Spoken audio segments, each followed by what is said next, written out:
Well, we're talking about cafe standards, a very big deal, very important today. My administration has taken historic action to lower costs for American consumers, protect American auto jobs, and make buying a car much more affordable for countless American families and also safer. We're officially terminating Joe Biden's ridiculously burdensome, horrible actually, cafe standards that imposed expensive restrictions and all sorts of problems, gave all sorts of problems to automakers. And we're not only talking about here, we're talking about outside of our country, because nobody could do it. Nobody wanted to do it, and it was ridiculous, very expensive. It put tremendous upward pressure on car prices. Combined with the insane electric vehicle mandate, Biden's burdensome regulations helped cause the price of cars to soar more than 25%.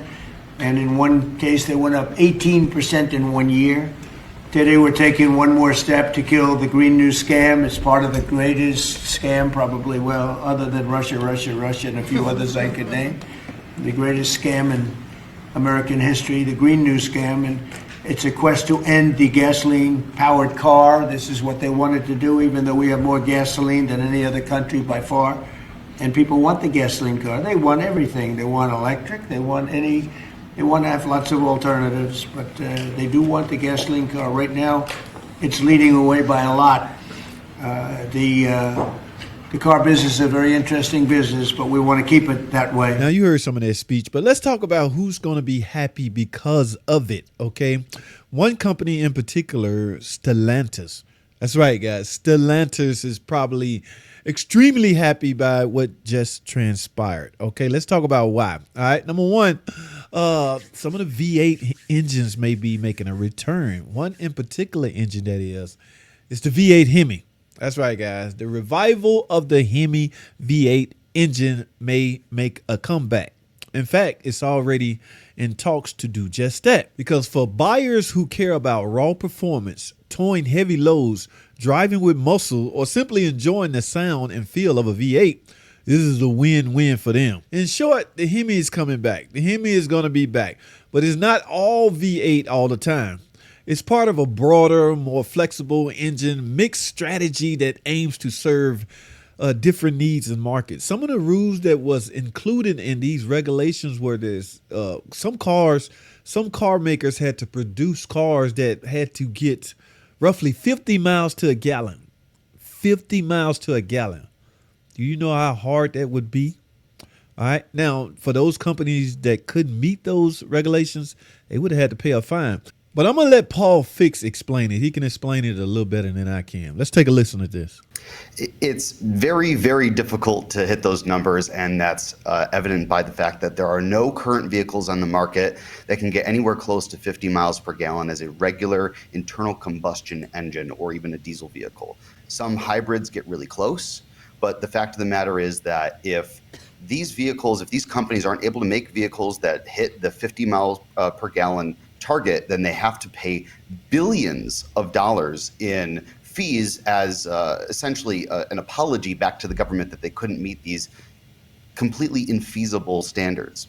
And so as a move, as we've talked about a couple of times, and you can see that they were talking about in the press conference, the move was, okay, well, if we can't meet the regulations with internal combustion engines, let's try with hybrids, let's try with electric vehicles. And electric vehicles seem to be kind of the catch-all solution to attempt to hit these targets because EVs have a completely different calculation. It's a much longer conversation, but there's a different calculation that's used for electric vehicles that kind of bypasses the need to calculate MPG correctly. And then companies like Tesla, for instance, can sell these electric vehicle tax credits back to companies like Stellantis that aren't meeting those requirements. And then Stellantis doesn't have to build more hybrids and EVs. But then you see other companies like Chevy.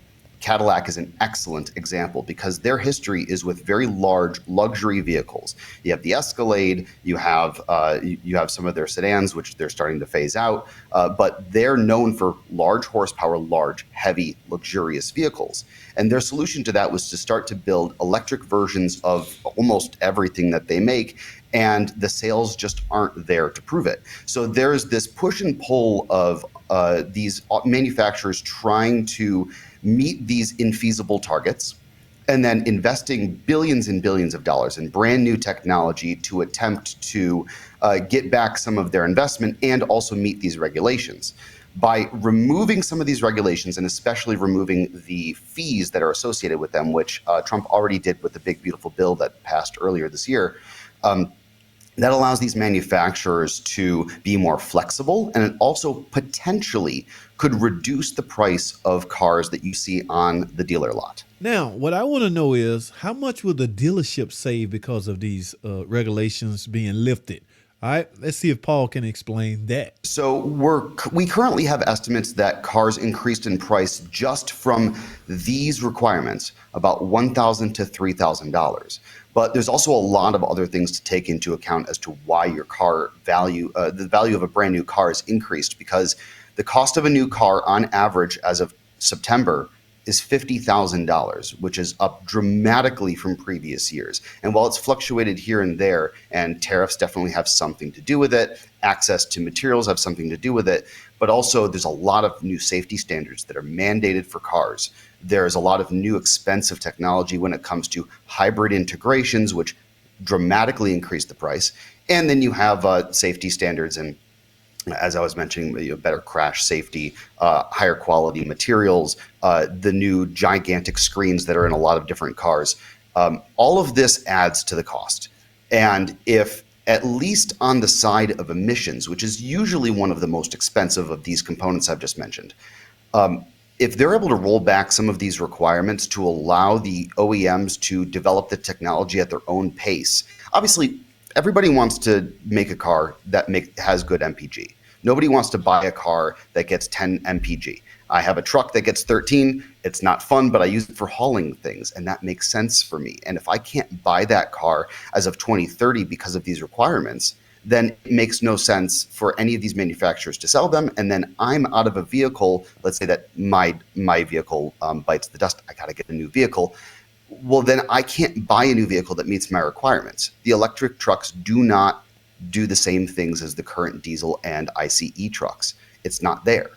And so by allowing these OEMs to develop the cars as they need to that meet the requirements of their customers, not the requirements of the government, that means that hopefully some of these costs will come down, and a lot of this R&D that we've seen that's gone into making cars more efficient could actually bear some fruit in a way that doesn't then saddle them with billions of dollars in fees. A great example is Stellantis had to pay $13 billion last year.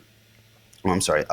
They did have to pay billions of dollars to the government for not meeting their standards. And now hopefully they can take that money that they would pay in fees and invest them back into manufacturing. And you heard all of the different representatives from the big three, which although Stellantis is based out of Belgium now, we still consider them one of the big three. They're all investing billions of dollars here in the US, and that's a much better investment for the American economy. And you can see that the UAW and SEMA and many other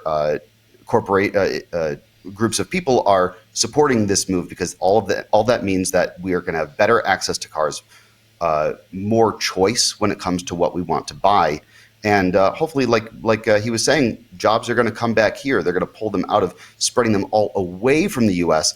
and maybe having a better mix. That all of these things could decrease costs for us as the consumer, because at the end of the day, that's really what this is all about. Oh, he said a mouthful there, guys. Now, all we can do now is wait and see how this play out. But I can imagine with those regulations being lifted, like I said earlier, a lot of car makers are rejoicing, are happy. Okay, it's like a weight off their shoulder, a burden off their shoulder.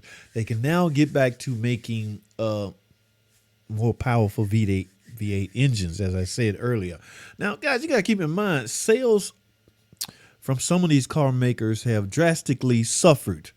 For instance, Stellantis sold a ton of V8 Hemi, Dodge Chargers, and Challengers for the past 5 years. All of a sudden, when these regulations and these mandates start coming out, the sales drop. So a lot of car makers had no choice but to try or invest in the future, EV. We see how that turned out, okay? We got EV chargers sitting on a lot that won't even barely get test driven, okay? So We're gonna have to wait and see how this play out for as far as the winners and the losers. Okay, but as you heard earlier in the show, the president seemed to think that those regulations being lifted will in fact help the automotive industry. That's all I have, man. Thanks for watching.